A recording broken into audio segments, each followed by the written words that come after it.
Welcome back into the Pick and Roll NBA podcast with Jet and Sap, presented by Full Press Coverage. We had another doubleheader in the NBA last night in the second round of the playoffs. Frankly, neither game proved to be that exciting. They both ended up being blowouts, and it looks like the Brooklyn Nets, Sap, as I aptly predicted months ago, are going to just roll through every team and on their way to an NBA championship. Well, they're up 2-0 after two pretty easy home wins over the Milwaukee Bucks, right, in the Eastern Conference semifinals. I picked the Bucks in this series. I got the Bucks going to the NBA Finals. They're going to have to get off their asses and start to play real good basketball. And I don't even know if they're capable of it at this point. Look, Brooklyn's not even clicking on all cylinders. I mean, Kevin Durant is playing at a different level, but that's not really a surprise, right? So far this year in the postseason, Jet, he's shooting 55% from the floor, 50% from three, and 91% from the free throw line. So we always talk about 50, 40, 90 in those three categories. Right. That's an outstanding season. He's even better than that in the postseason. He's so efficient. We both agree he's the most unstoppable force we've ever seen on a basketball court. Not in terms of dominance like Wilt Chamberlain or Kareem Abdul-Jabbar or Shaq or even Michael Jordan, but in terms of the variety in his game. He's a phenomenal three-point shooter.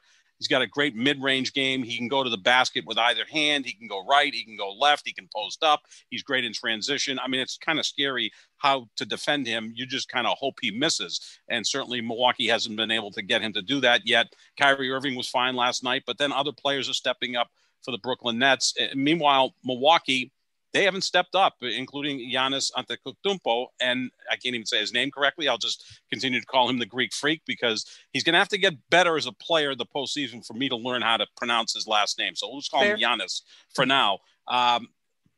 He's 2 for 10 from the free throw line in this series. 2 for 10 from the free throw line in this series. Kyrie Irving, James Harden, and Kevin Durant so far in the postseason are 115 for 126 from the free throw line. They've only missed 11 free throws in 126 attempts throughout the postseason so far. And last night, or so far in this series, Giannis is 2 for 10. That's not going to get it done. The Milwaukee Bucks, Jet, are 14 of 57 from three. That's below 25%.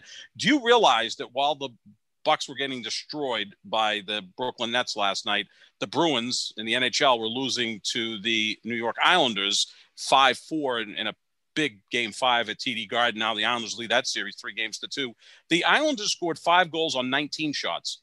The Islanders had a higher shooting percentage in a hockey game than Milwaukee had from three-point territory last night. That shows you how good the Islanders were, maybe how bad Tuukka Rask was, and how awful the Milwaukee Bucks have been shooting threes in this series so far. 14 of 57. That's below 25%. That's something they need to do a lot better. That's their chance of winning is Chris Middleton, Drew Holiday stepping up, and they just haven't been able to. And it kind of maybe leads us back to Drew Holiday and Chris Middleton being really good players, but they're on again, off again, all-star caliber players. They're not perennial all-stars.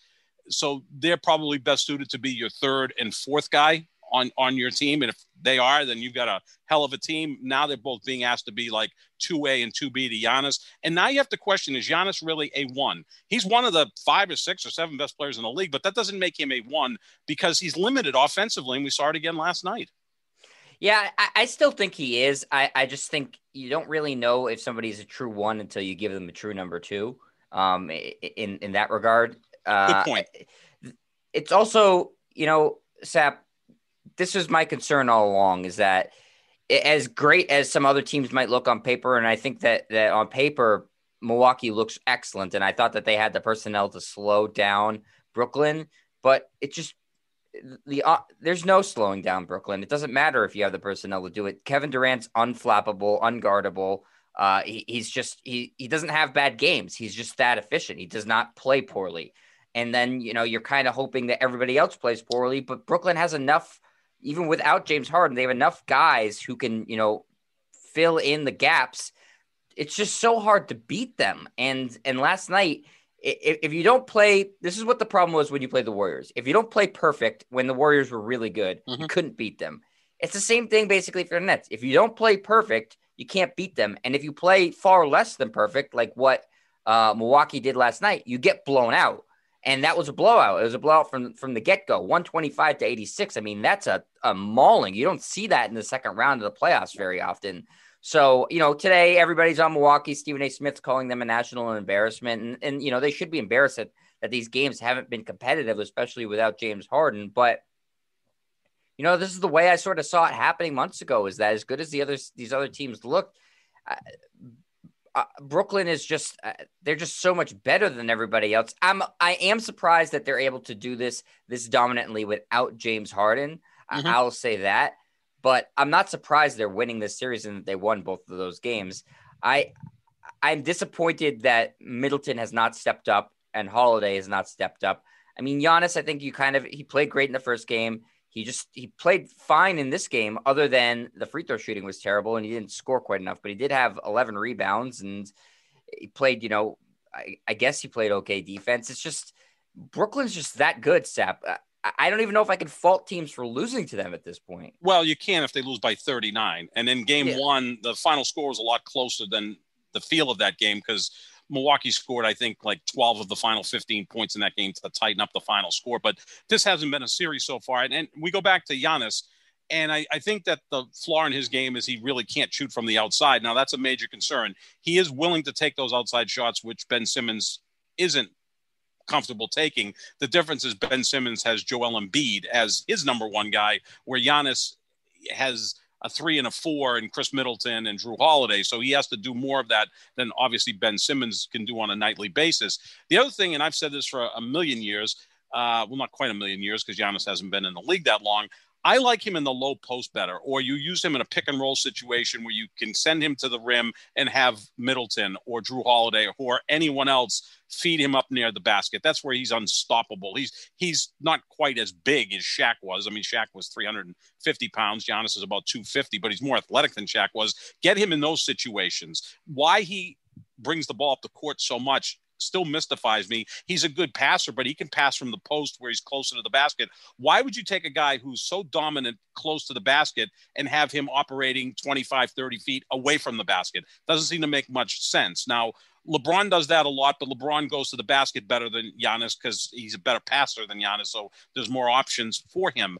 But why not get him coming off the wing, having him set pick and roll situations where he dashes to the cup, or just get him down low where he's unstoppable at 6'11", 250 with athleticism that's comparable to Russell Westbrook's. I just don't understand why you ignite your offense with Giannis. It should be run through Drew Holiday or someone else who can get Giannis in scoring position for some easy baskets. So he's not facing, 18, 22-foot shots, which he's just not comfortable hitting.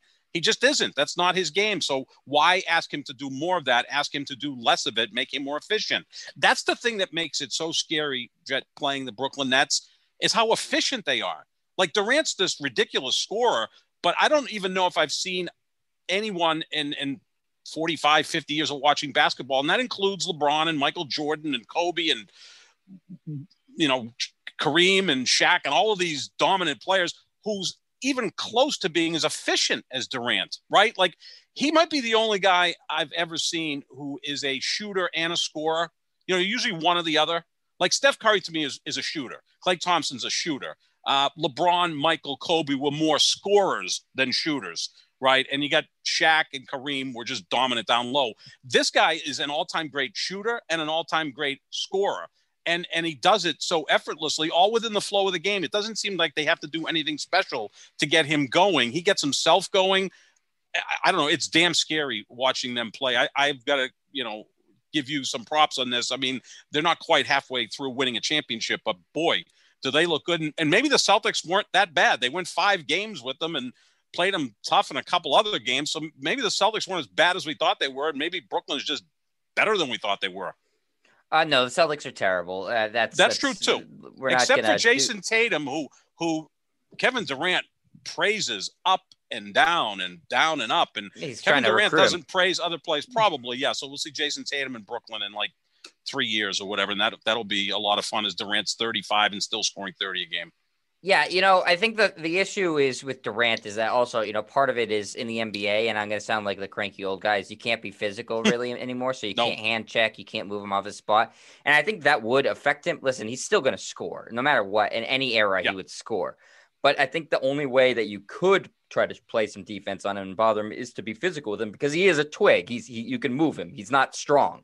Um, sure is. I mean, he can just shoot over you, but that's beside the point. I'm saying since you can't hand check and you can't really put your hands on anybody, you can't like move somebody. There's no way to defend him. It's basically like what a wide receiver is in football right Right. now. You Yep. just can't touch them. So if they get off the block and they get past you, there's nothing you can do about it. And so for Durant, basically he's off the block the entire time. You can't touch him. And because his biggest weakness is strength, that doesn't come into play at all in the modern NBA. It doesn't matter. You don't have the way he plays, he doesn't have to be physically strong. It makes no difference to him one way or the other. I think you said this before when they asked him when he did like one rep at the combine of lifting a bench press. He said, well, how much does a basketball weigh? Doesn't make a Right. difference to him. So that would be the one way to combat him, but you can't do it. It's against the rules. I am surprised that Milwaukee through two games has not tried to be more physical in general as a team. I thought that was their big advantage over Brooklyn. Is Brooklyn is not built that way, and I thought that with guys like PJ Tucker and Giannis uh, and Drew Holiday, they would try to bother Brooklyn from a physicality standpoint. And if they have, I haven't noticed. It might just be a matter of Brooklyn is that good, but the scary thing and the bad thing for Milwaukee Sap is they have no avenue now to get any better. This is as good of a roster as they can compile. They have no way to improve it because they've sent all their draft capital out to acquire Drew Holiday. And a move I didn't dislike. I think that they needed to upgrade, and Drew Holiday was an upgrade. But now they have no mechanism to get better because nobody's signing there in free agency. Even as great as Giannis is, no one's recruiting players to Milwaukee. That's just it's not going to happen. So if Brooklyn is what I think they are, they should have about a 3-year window here, and Milwaukee is going to be just actively blocked during Giannis's prime by this team that just appears to be so much better than everybody else. And Brooklyn's doing this without James Harden, who's played less than 1 minute in this series. And I always looked at James Harden as the most irreplaceable player on the Brooklyn Nets, Durant being the best player, Kyrie being the most entertaining to watch. I know Celtic fans despise him, but as a pure basketball fan, you have to admire the skill level of Kyrie Irving. But I always thought that James Harden was the guy they couldn't win without. Well, they're winning without him right now, and they're doing it comfortably to the point where maybe he doesn't even have to play in this series. That's why I thought last night was such a big game for Milwaukee. If they could have evened the series, maybe it forces Brooklyn to rush James Harden back into the lineup. That's not going to be the case. He could probably sit out the rest of this series and they're still going to win. And then they move on to the Eastern Conference Finals. They'll have some ample rest because you kind of get the feeling that Atlanta, Philly might be a 6-game series. So that would give Brooklyn a head start into the conference finals. No, it's very scary. And you bring up a great point about you can't be physical in today's NBA. So Kevin Durant, he feels like a wide receiver. He's Randy Moss or the great quarterback who you can't touch, who's just going to complete 70% of his passes. I mean, he's that good. He really is. And look, this is all about legacy for him because if he wins a title here, he'd be the best player on 3 championship teams in 2 different cities. Chances are if they win the championship, he'll be the finals MVP because the guy is so damn consistent. This is all about legacy for Kevin Durant at this point. He's always been kind of the second best player in the league, or at least for the last 7-8 years behind LeBron. He just doesn't have the total skill set that LeBron has in terms of rebounding and passing and defending and leading and all that stuff. But man, to put the basket in the hoop, to put the basketball into the hoop, I've never seen anything like it. I really haven't. And I've been watching a long time. Like I said, he's almost a giant version of George Gervin, but with 3-point range. And George Gervin led this league in scoring multiple times, was always first or second team All-NBA, was always an MVP candidate. This guy is 4 inches taller, with a better handle, more range, and more efficiency. Just think of that. Think how damn scary this guy is. Yeah, no, he's an incredible player. And I think, obviously his legacy will be bolstered if he wins another title, but people are still not going to give him full credit Right. because he's on another super team. And he won't acknowledge that. He'll say, give me all the credit, full credit. Right. I deserve it. And maybe he does, but he's never going to get it because that's why I was surprised at the time that he was so on board with the Harden thing, because I thought they could win without Harden, win a championship. It would obviously have been harder, but he would have gotten a lot more credit. Now with Harden in the mix, it just looks like it's Warriors 2.0, and people are going to say, well, you just jumped from one super team to the other. Right. He's never going to be embraced by No. fans as a whole because of how he's won those 2 championships and possibly a third this year. And I think it's going to continue to be a constant thing with him on Twitter and social media. People are going to know exactly what his soft spot is, and they're going to give him crap about it, and he's going to fire back, and it's going to be a never-ending thing. It is going to be difficult at the end of the day to put him over some people because of the teams he was on. You kind of almost don't fully know how great he could be if he was on a team in his prime sort of by himself or with maybe just one other star player. Well, you know how I rank all the players, and I have Durant in the top 20 already. I think he has the potential to move into the top 10, but who does he supplant in that top 10? I mean, I have Oscar Robertson at number 10. Maybe he supplants Oscar Robertson if he has 3-4 championships. Maybe that would be the case. And again, it's difficult to rank players pre-merger and post-merger. It's like a completely different sport. Hell, it's a different sport than it was 20 years ago. It's a different sport than it was 10 years ago. Can he supplant Kobe Bryant? That's going to be a difficult one because Kobe won 3 titles with Shaq, and Shaq was the driving force on those teams. He was the best player on those teams. But then Kobe reinvented himself and won back-to-back titles with Paul Gasol as the second best player. Now, Gasol's going to go in the Hall of Fame, but he's not an all-time great player, and Kobe was able to win back-to-back titles with Gasol. That's when his legacy really grew.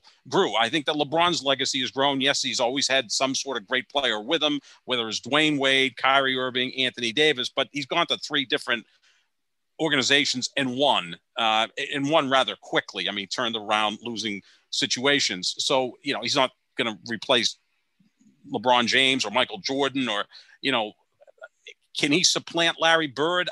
I don't think, because Bird was a much better rebounder and a much better passer. And I think that the thing about Durant, I don't know how he makes other players better. Like, that's really tough to prove, right? Like, we see Chris Paul, and we're going to talk about the Suns win over Denver in game 1 of their series. Chris Paul seems to make guys better around him. I don't know if Durant makes anyone better. He does make the team better because he's so great. Well, it's impossible to know, Sap, because of the teams he's played on. It's impossible to tell. It's probably easy to make Steph Curry, Klay Thompson, Draymond Green, Kyrie Irving, and James Harden look good. They were already great before he got to them. Whereas, players like LeBron and Bird, Magic, certainly, they had great players around them. I'm not taking anything away from all the guys they play with, but you could see where they enhanced those players. We don't know that about Durant. So yeah, this is all about legacy for Durant, and he can finish top 15, I think, which is saying a lot. And I know the Durant fans will go, what do you mean top 15? He's one of the 5 greatest players ever. Okay, well, he's not better than Bill Russell or Wilt Chamberlain or Magic or Bird, I don't think. I mean, he's only 32. So, if he plays another 5-6 years, maybe that discussion comes. But this is the drawback to being a mercenary. That's what happens, right? Yeah. In 2 years, if he says, you know what, I'm going to go join Giannis in Milwaukee, not that he would, but along those lines, and then they win a title. I mean, he is a mercenary. Hasn't become one. He is one. And the thing with him is be comfortable with it, because that's what you are. He doesn't seem to want to get the praise and the pushback. You can't have it all. You can't have it both ways. You are a mercenary. Kind of embrace it the way, other players have in the past. Just a thought that popped into my mind, Sap, that is intriguing to me. If it's Clippers Nets in the finals and the Clippers were able to win, does that vault Kawhi over Durant? No. That would be 3 titles to 2. Right. And presumably 3 finals MVPs, because I mean that's just what he does in the finals. Is it a discussion? It could be a discussion. The only problem, Jed, is, and they would be the heavy underdogs, by the way. Yeah, in that series. They would. Kawhi is, like Eli Manning, like he had 2 great playoff runs and then a lot of gaps. Yeah, in it's not fair to Kawhi. Wasn't that great? Well, okay. He's still he's still a high level top 5 all-star when he's, in the non-championship seasons. Yeah. Eli Manning was a jag when they weren't winning championships. Well, no, he led the league in interceptions. I guess that's something, right? Yeah, that's good. That's something. You led the league in something. Um, pick a couple actresses that won a lot of Academy Awards. Who just won Best Actress recently Um, for Nomadland? McDermott, Right. Frances Um, McDermott. Frances McDormand. Okay, she's got 3 Oscars. Right. Yes. She's got 3 Best Actress Oscars. Meryl Streep has 2. Now, I know you're not a big Meryl Streep fan, but the consensus is Meryl Streep's the greatest actress of all time, even though Frances McDormand has 3 Best Actress Oscars compared to Meryl Streep's 2. But say Frances McDormand and Meryl Streep were in the same movie and they both got nominated for Best Actress, and Frances McDormand won. That's sort of what like a finals matchup between the Clippers and the Nets would be if Kawhi were able to beat Durant. I'm not saying I would put him over. I'm saying, does it become an interesting discussion? Oh, could be. Sure. I mean, 2 years ago, wasn't the discussion Kawhi's the best player in the league now after he won in Toronto, even though I still think he's Kyle been on Lowry, considerably worse teams than Durant. Who, Kawhi? Yeah. Kawhi was in San Antonio, Jet, for the first 7-8 years of his career. Yeah, but those were not as good as the Warriors teams. They won a championship. They were always in contention. I'm not saying they were as good as the Warriors, but he's never been on a bad team. Kawhi's never been on a bad team. But look at that Raptors team compared to this Nets team, Sap. No, but Durant, and again, Durant got hurt in the finals, as did Clay, and that's the big reason Toronto won that championship. And I still think Kyle Lowry should have been the MVP of that series, not Kawhi. I don't think Kawhi was great in that series. I thought Lowry or Siakam could have easily won MVP. And I still think when you go back to 2014, they had to give it to someone on San Antonio. So they gave it to Kawhi because supposedly he shut LeBron down, although LeBron averaged 29, 9, and 9, which I guess that's shutting him down. No, the discussion will be there because there's always recency bias. Now people are talking about, okay, who are the 5 best players in the league? And now they're leaving LeBron out of the discussion because now he's not playing. So, you can have that discussion. Who's the 5 best players still playing? Those are probably the 2 best players, right? I mean, it would be Durant, Kawhi, in that order for me. But yeah, it will be a discussion, sure, because it's always a discussion. But Kawhi has so many gaps where, like, he missed the season, so did Durant. But he was a good, not a great player. I mean, Durant pretty much from the get-go has been a great player. He's been in the discussion of being, say, the 2nd best player in the league for a decade now, whereas Kawhi, he's kind of eased into this, whereas Durant pretty quickly was in that discussion. Yeah, I just look at this Nets team as the potential to be considered an all-time great team. We already know that the Warriors were an all-time great team. I don't think that's the final Spurs team that Kawhi won a championship on, or the Raptors are even in the top 50 NBA championship teams. But are those super teams because of Durant? I mean, there's a big reason that they're super teams when he's the best player. Now, I know he went to a 73-9 team. That's yeah, that was already a super great team. That was already a super team, but they did lose in the finals to LeBron. And then from what we hear, Draymond Green was on the phone about 2 minutes after Game 7 crying to Durant, you got to come join us. And the rest is history.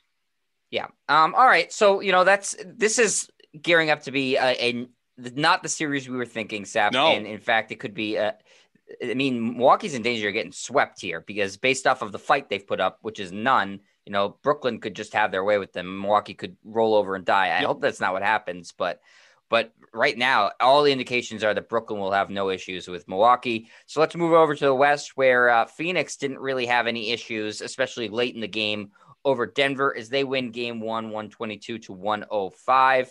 Just a really well-rounded game by the Suns. All 5 of their starters score in double digits, Sap. Chris Paul played very well. DeAndre Ayton played well. Miles Bridges gave them a big boost. Devin Booker was good. I mean, not great, but they didn't really need anybody to be great. They were just all solid. Yeah, it really was. I mean, this almost felt like the Pistons in 04 where all 5 starters contributed. Look, the shot distribution for the Phoenix Suns is incredible. All 5 starters had between 12 and 14 shot attempts. So when you're defending a team like that, you don't know where to go. It's like a lot of leaks on a boat. Where do you start plugging those leaks? That's like a quarterback who spreads the ball around, right? To all these exactly. receivers. See Tom Brady for the last 20 years. Also, 4 of their 5 starters scored 20 or more points. So, I mean, that's a tough unit to deal with. They also play good defense. That's what I like about this Phoenix team. And a lot of that has to do with Chris Paul. I mean, even though he's 5'11", barely, he's one of the greatest defensive point guards in the history of the sport, maybe the best. You could argue Jason Kidd or whoever else, but I mean, Gary Payton. under 6 feet, I think he's the best defensive player in league history. And he sets up that entire defense. And look, if DeAndre Ayton's going to match Nikola Jokic, the Phoenix is going to win the series in 5 games. Yeah. Jokic has to dominate that matchup. They were even last night. If you take those 2 players out of the equation, Phoenix is just better. Yeah. Undoubtedly, Sap. If Ayton plays him to a draw, I think that they'll win in 4 games. He has to. He can't lose that matchup or draw that matchup. He's got to dominate in that matchup, like you said, especially without Jamal Murray. And they didn't get great production out of anybody. Aaron Gordon was pretty good last night. He had 18 points. Michael Porter Jr. only 15. I say only 15. That's like where he averages. He needs to score more in this series. Period. He's got to be in the 20. He's got to be in the 20s. He can't put up 15, which for a lot of players that's a fine night. He needs to be the second option. He's the second scoring option this team. He needs to be scoring in the 20s or they have no chance. And he has the ability to do it. I mean, we've seen it. He has the ability to do it, no problem. In a quarter. He can do that in a quarter. Phoenix is good defensively. They have Bridges checking him. Bridges is an excellent defensive player. Crowder is checking him too, another excellent defensive player. But 15 is just not going to get the job done if Denver wants to have a chance in this series. And obviously, Jokic has to be able to outplay Ayton. But credit to Ayton, who held his own last night, out-rebounded Jokic. Phoenix just, like I said, just efficient. Everybody got a chance to contribute. They made timely shots. They didn't let Denver go on any runs. They played just a really good team game of basketball. They're a well-oiled team right now. They don't have anybody to me that's standing out as like, holy crap, this guy is unstoppable. They're really solid where they are right now. And when need be, they can go to Devin Booker because he put up 47 in the Game 6 clincher over the Lakers. He's got that type of ability. But I think he's now understanding that the best way for this team to win is balance. Right? He scored 73 points here at the Garden several years ago, and Phoenix got blown out. What good does that do you? Chris Paul, I think, has this team headed in the right direction. He seems to be healthier with that shoulder. Now, that can flare up at any moment. But the impressive thing about the Phoenix Suns is that balance, their ability to play defense. They're top 7 in offensive and defensive efficiency this year. I think the only other team that can say that, well, there's 2 other teams in the West that can say that, and that's Utah and the Clippers. So that they're going to be in these ball games. The other thing is it is a massive advantage for Phoenix in the backcourt because of the injuries that Denver is dealing with. I mean, Campazzo and Rivers against Paul and Booker, quite frankly, that's a matchup. So if Phoenix even plays to a draw up front, they're going to win the series handily. And again, I think Denver's a team, I give them credit. The 4 teams that made it to the conference finals a year ago, they're the only one that got to the second round this year. The Lakers, Celtics, and Miami got bounced in the first round. But I think Denver at this point, a pretty tough 6-game series against Portland in the first round. I think fatigue's probably going to set in at some point. And look, Jokic didn't miss a game this year. And I think that at some point is going to leave him less than whole. I like Phoenix to start this series. I like Phoenix to win the West. I think getting through the Lakers, it was a big deal for that organization. And the more Chris Paul gets healthy, I think they're going to be tougher to beat. Again, if they get to the finals and play Brooklyn, it's going to take a miracle for them to beat Brooklyn. And you'd feel bad for Chris Paul if he finally gets to the finals and he's staring at the Brooklyn Nets. Just not your year. Yeah, I think the 3 most confident teams right now in the playoffs remaining are Brooklyn, obviously, Atlanta, and Phoenix. I think that they're playing with the most confidence right now. By virtue of beating the defending champs, Phoenix should be confident, regardless of the injury situation in LA.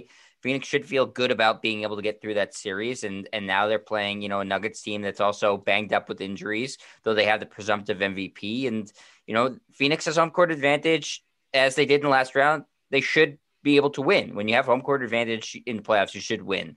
Now, they won't if they play Utah in the next round, but they're not looking ahead to that. I think you pointed out well, Sap. The backcourt is such a mismatch. Austin Rivers was on the street just a couple months ago, not with a team. Campazzo isn't really a starter. He's sort of forced into that role because of injuries. So just a massive mismatch. I wonder if Phoenix is able to go up 3-0 in this series, and that's still obviously a ways away. This was game 1. If they would want to get try to buy Chris Paul a game of rest. They and could do that. looking out, because I don't think he does look better. I don't think it's an injury that is going to go away by playing. I think he needs, more rest, probably the better. And they're going to need him, whether they play Utah and then if they advance through or the Clippers, and then if they advance past them to probably the Nets, they're going to need Chris Paul as close to 100% as possible to even have a chance. Yeah, I'd like to be in the room when Monty Williams broaches that conversation with Chris Paul and says, Chris, we're up 3-0 We want to sit you in game 4. That's not going to go well because that guy's the ultimate competitor. It won't. But again, I do think it might be best for the team because it would make the most sense. Yeah. Although you never want no chance against Brooklyn with him less than 90, 95%.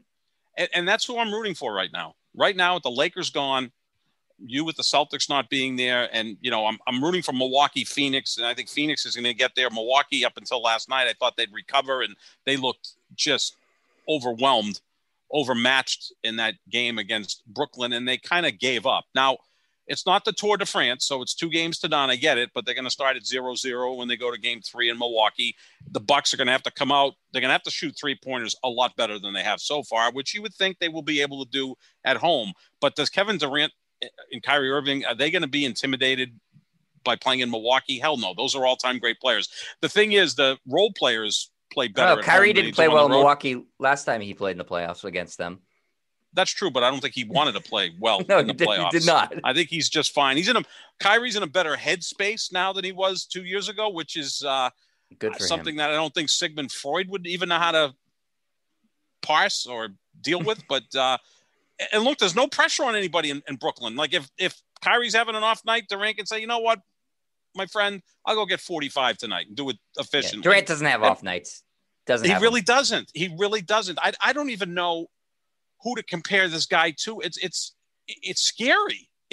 Like other sports. I've always compared him to Aaron Rodgers because I think Rodgers is the most naturally gifted quarterback I've ever seen. That doesn't mean he's the best quarterback I've ever seen. Tom Brady has 7 Super Bowls. It's almost like this weekend when we were at our friend Chris's, bachelor party, which, we were in Cooperstown, New York, and Chris is like enamored with golf at this point.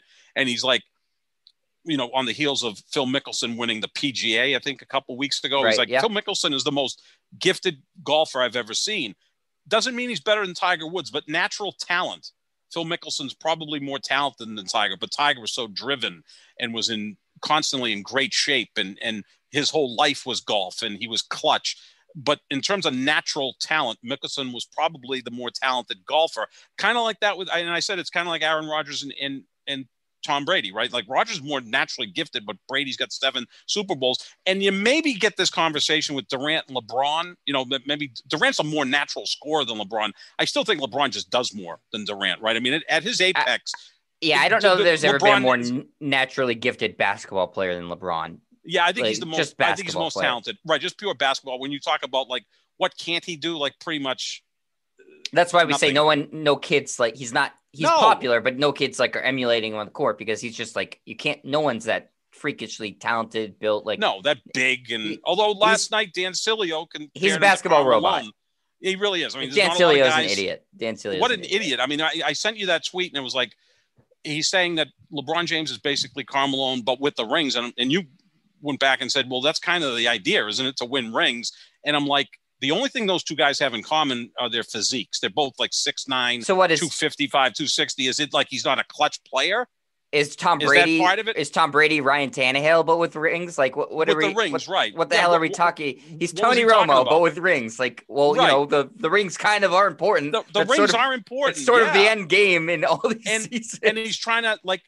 Those two guys have nothing in common. I think LeBron James wouldn't even want to talk to Karl Malone. They're the same body type. That's the whole thing. Same body type. That is it. Like their games aren't even similar, but the same body type. And also like politically, they're way off from each other. Karl Malone's a conservative. It's stupid. LeBron's very socially conscious. I mean, Karl Malone, from what I understand, and again, who can verify this stuff, but I think it's something that most people agree on. Didn't he rape a 13-year-old girl or a 14-year-old girl back years ago done bad and things failed to support the child? I mean, right, who LeBron's a ended up family making the man. NFL, I think the kid made Yeah, it. and LeBron's a family guy who I think basically is a good guy. I think sometimes he tries to be, No, I think the man in the Cilio's black trying to hat. make an on-court comparison. I mean, the off-court stuff, obviously, but the on-court stuff. I mean, that's stupid. It's a dumb argument. If you're saying he's blank without the rings are important. They're kind of the end-all be-all in sports. Yeah. That's all we compare things to. The rings are important only if LeBron. But here's the thing with LeBron, because he's treated differently. I don't know how we brought LeBron into this. I know tomorrow in the podcast we're going to talk about the Lakers and what they need to do to get back into contention. But it seems like the rings are important to everybody except LeBron. Like, he has 4, which is actually more than Bird, but yet people say Bird was better. Like, no. So that's the discussion you have. Do it, but you can't. He's better than Bird. He's past Bird. You can't. I love the Celtics with every fiber of my being. I love Larry Bird. I am not stupid enough to say that Bird is better than LeBron. Because at this point in their careers, it's stupid to say it. I honestly believe that. And this is coming from the biggest Celtics honk going. I have a picture of Larry Bird right behind me. It's stupid to say it. Honestly, Sap, there's no argument anymore. And I saw every one of Larry Bird's games, many of them in person. I got to interview him countless times. He was a great guy to deal with. The game would end about a half hour after the game. He'd come out to the locker room fully clothed with a can of beer in his hand, because Larry liked his beer, and back then so did I. And he'd give you 20 minutes. We'd all get around him, ask any questions. He answered them. He was a peach to deal with. He really was. He's phenomenal. I've maintained that his peak is as great as any player I've ever seen. The only problem is his peak was 8-9 years. LeBron's peak is now approaching like 17, 18 years, right? So that's a major difference. But no, at his peak, Larry Bird was as good as it gets. You know how I feel about the Celtics, and you know how I feel about LeBron. He's not my favorite dude in the world, but I have eyes. I can see what this is. He's better. He's past Larry Bird. It infuriates me as much when people say, "Oh, well, I still think Joe Montana is better than Tom Brady." Well, then you're stupid. No, well, then you're stupid. Not. I'm sorry. There's just no discussion anymore. He's long since passed him. He's lapping people at this point. LeBron about 4 or 5 years ago passed Larry Bird. Yeah. I'm sorry. It pains me to say it. It's true. It's the truth. I'm not just because I love Larry Bird and the Celtics, I'm not going to be just ignorant to facts. That's ridiculous. When he won that third title, the first in Cleveland, I think he surpassed Bird at that point, because they each had 3 titles, but then the rest of the resume favored LeBron James. And I've always maintained that what made Michael Jordan and LeBron James kind of better than everybody else is their ability to play defense. And then because of their extreme athleticism at the end of a game, they just had more in the tank than, say, Magic or Bird or just about anybody else had, right? When you get to the final 2 or 3 minutes. No excuse for being ignorant. No, you can have your favorite player and still say, look, Aaron Rodgers is my favorite player. I love watching him play. I think he's eminently more fun to watch than Tom Brady, but Tom Brady's the superior quarterback. I mean, Rodgers has had opportunities to beat him last year in the playoffs, and he didn't exactly play well in the fourth quarter of that NFC Championship game. Could have played better. Maybe they would have won. So, yeah, you're an idiot if you come out and just defend people. It's like Bruins fans constantly defending Tuukka Rask. It's like they try to tell me that he's, one of the great goalies of all time. I'm like, well, no, he's very good, but in big moments, he's not always there for you. So, no. You have to be fair. That's why what we do is important, because we bring a perspective of at least being rational about these things, right? We're not just here, waving pom-poms. I mean, the Dan Cilio thing, I mean, he's an idiot, and it's idiotic. Topped by Jerry Callahan tweeting out that LeBron's the least popular player in the league in places like Wyoming, Utah, Nebraska, Kansas, Idaho. It's selective data, Sap. He is the least popular player in the league, but he's also the most popular player in the league. So, you're kind of omitting a big piece of that. You don't remember Howard Cosell, but Howard Cosell was always voted the most popular sportscaster and the least popular sportscaster because everybody knew him. Like, how many NBA fans are in South Dakota? The one player they know is LeBron James, and he's polarizing, so some love him, some hate him. Yeah, I kept looking at going, boy, this doesn't look too racist, does it? Like, oh, my God, people hate LeBron James. Yeah, but people love him as well. Yeah, he's the most popular and the least popular. That doesn't surprise me. That's typically how it goes. That takes a lot of talent, doesn't it, to be both? That's pretty impressive. Well, we had a president for 4 years that was similar. That's true. I would venture to guess Brady is probably the same. Probably, yeah. Not to quite the same fever pitch. And even though football's the It's biggest because sport in this LeBron's country more by involved far, politically. That's more what involved it is. politically, and basketball players are bigger stars. They're out there in a tank top and shorts, and Well, they it's an play international 82 sport. games, Football and is it's an just a international sport. U.S. thing.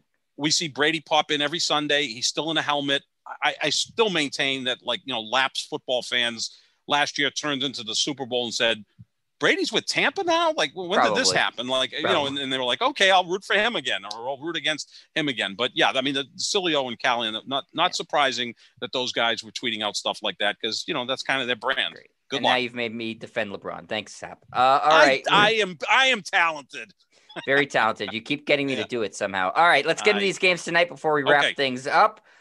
2 games on the slate for tonight, one in the East, one in the West. Game 2, Hawks Sixers. The Sixers are at home, and they are down 1-0.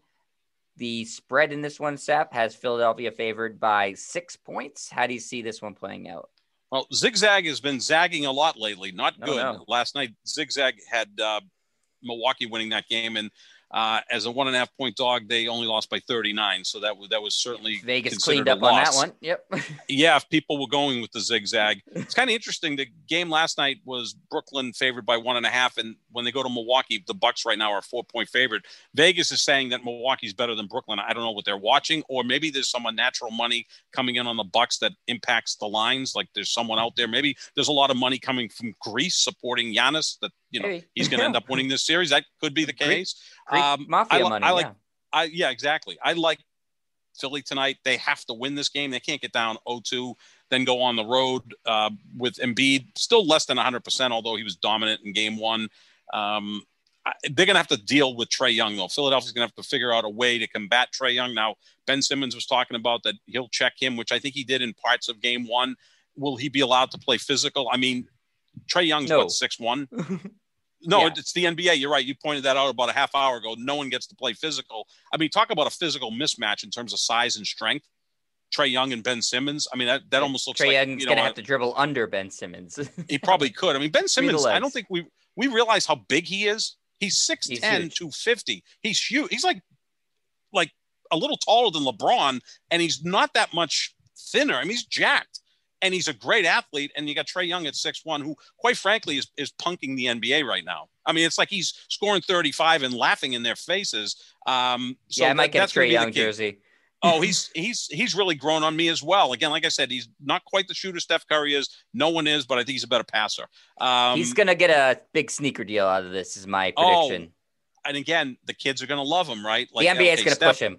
They're going to push him. Yeah, they are. It's going to be him and Luka because they were in the same draft. They were technically kind of traded for each other. They were, and it worked out good for both teams. I think Trae Young fits in Atlanta. I think Luka fits in Dallas.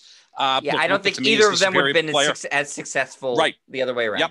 Yep, exactly. Maybe the teams can merge and you'll have both of them on the court together. That'd be very good. That would be scary. Then maybe someone could beat Brooklyn, but they'd still be one player short of beating Brooklyn. But Philly has to win this game, and I expect they will. They've got to make the adjustments defensively so Trae Young doesn't just run laps around them. Yeah, well, we know, and we talked, at length about Durant being unstoppable, but the most unstoppable player in the NBA is actually on Philly because nobody can guard Embiid. No. We've talked about this about 1,000 times this year. The game he went up against the best defensive center in the league, Rudy Gobert, he just ate his lunch. So Embiid, and he played great last game. If he's 100%, which I don't think he is, but he's close enough, he should be able to put up 35-40 on this team anytime he wants to. And then it's a matter of the rest of the guys on Philadelphia living up to their end of the bargain. You'd have to have Tobias Harris have a nice game. Ben Simmons needs to hit his free throws at least at a reasonable clip. No one's expecting him to go 80% from the line. Just be respectable. 3 of 10 last game is not respectable. And then, just do a little bit of a better job on Trae Young. I don't think that the adjustments need to be massive in order for Philadelphia to win this game, as opposed to the Brooklyn-Milwaukee series where Milwaukee has to overhaul everything they've done in order to win. Philadelphia is close enough. and they're the better team, in my opinion, that they can make the minor tweaks in order to win this game. So I'll take them with the 6 points. I think that they'll win without too much trouble tonight. But I think that Atlanta still has a game that they're going to take away from them. So I still see this one going 6. Oh, yeah, without question. And I think we talked about that before the series, that Atlanta under Nate McMillan's 32-12 since he took over. I mean, that's basically winning 3 out of every 4 games.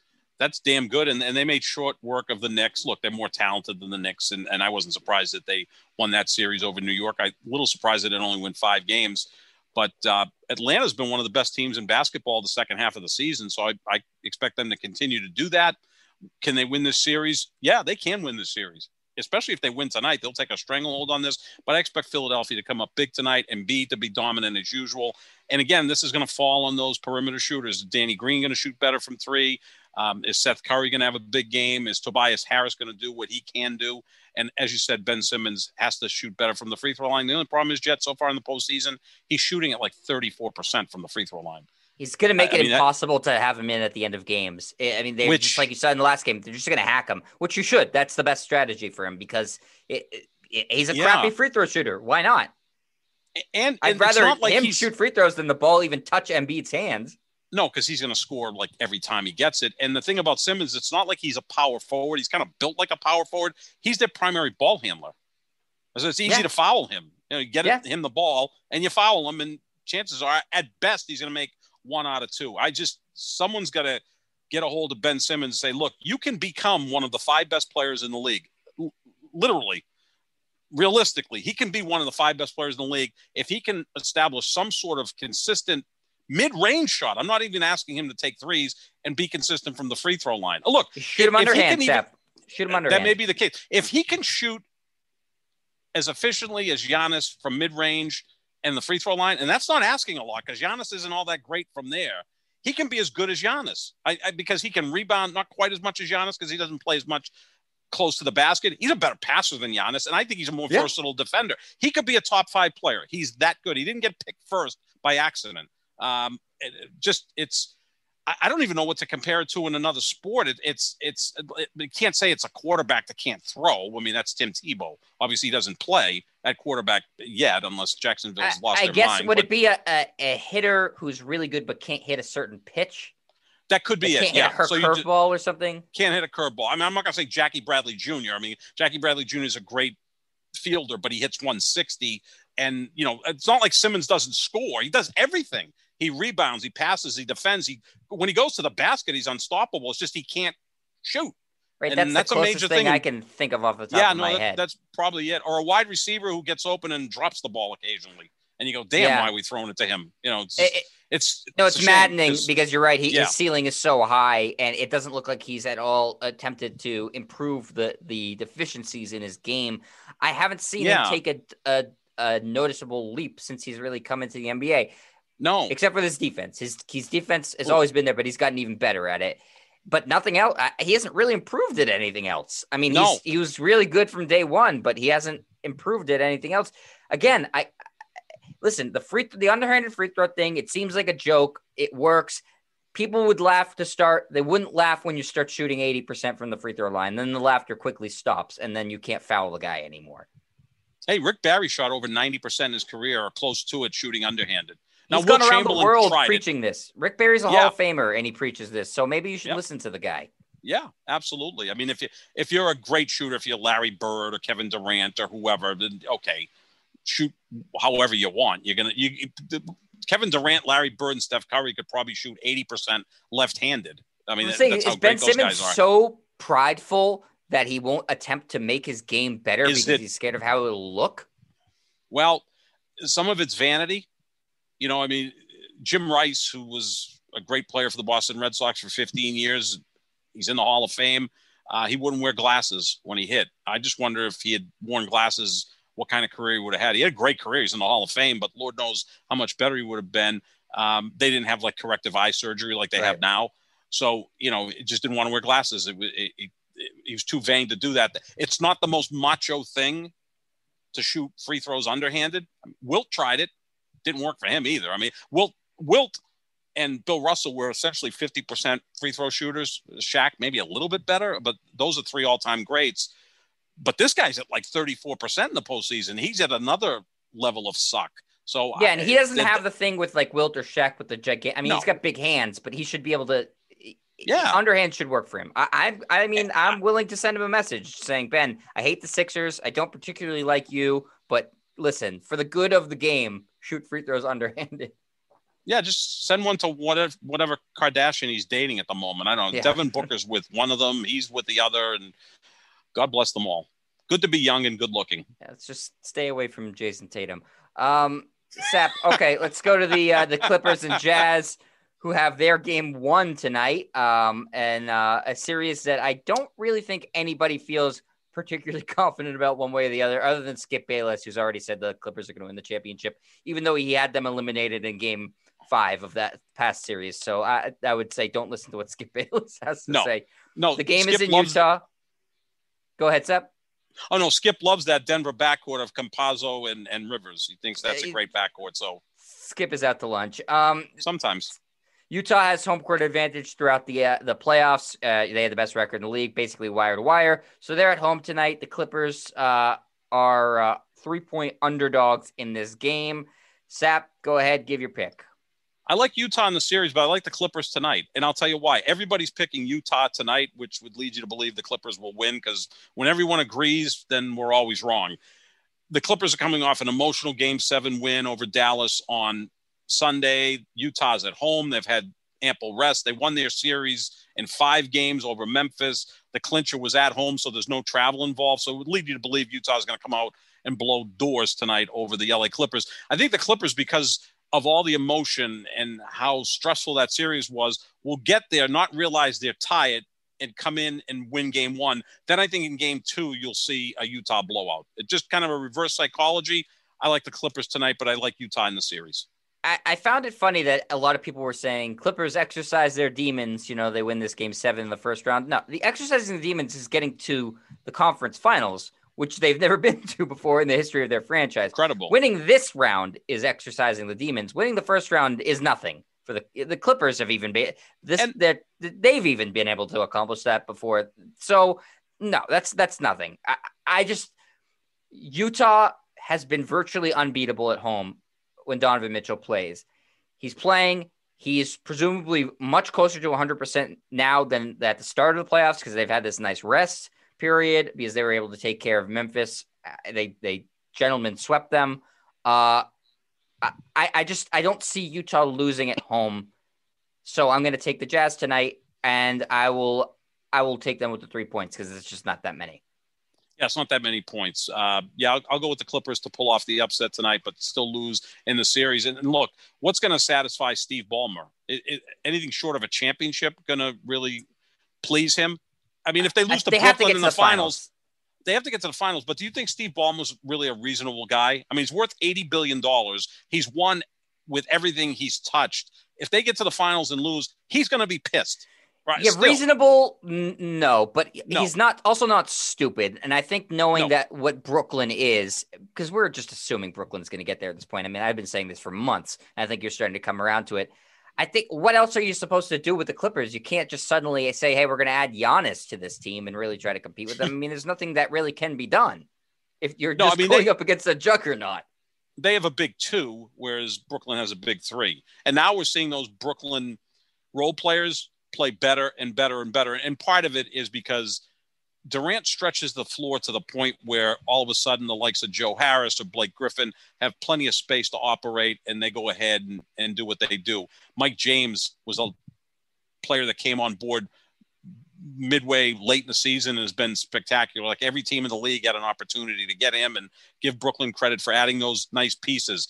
I remember when Blake Griffin went to Brooklyn in the buyout market and Andre Drummond went to the Lakers in the buyout market. I'm like, well, I think the Lakers may have improved more so than Brooklyn. No, not at all, because Andre Drummond, although he can rebound, he seemed to be in the way of LeBron James and Anthony Davis. And Blake Griffin's kind of reinventing himself on the fly here. No, he was intentionally dogging it. He was always this. And he was dogging it. That's the difference between Drummond, who I think continued to play hard for Cleveland, but they wanted to get rid of his contract.